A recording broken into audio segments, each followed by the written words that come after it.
Yeroo mootummaa Yaadigiin immoo godinni kun bakka afuritti qoodamtee godina Wallaggaa Lixaa jechuun kuma waliigalaatti immoo godina kilaastera lixaa yookaan immoo Wallaggaawwan arfan irraa yoo ka haasofnu taane Wallaggaan duraan tokkuma turte Naqamtee jalatti hoogganamti Kifilaagarii Naqamtee jedhamteetu hanga Asoosaatti godina tokko kana jalatti akkuma jirutti kutaa tokkoon bulaa turte gizee dargii jechuudha.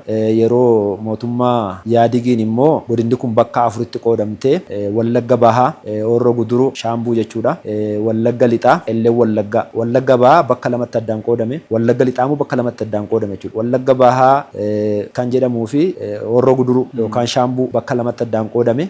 Wallagga Lixaa immoo duraan Wallagga Lixaa jedhamee guutuu Wallagga Lixaadhaa Gimbii jalatti hoogganama ture jechuudha. Egarraa immoo bakka lamatti addaan qoodame Qellee Wallaggaa, Dambilolloo fi Wallagga Lixaa jedhamee bakka lamatti addaan qoodame jechuudha. Egaa nuti Wallagga Lixaa irraa yoo dhufne yoo haasofne Wallagga Lixaa kuni Wallaggaa arfanirraa lafa bal'aa dachee bal'aa kan qabduu fi hawaasa bal'aa kan qabdu akkuma qorannoo mootummaatti Wallaggaa arfanirraa Wallaggaa baay'ee lafa bal'aa fi hawaasa bal'aa qabdu.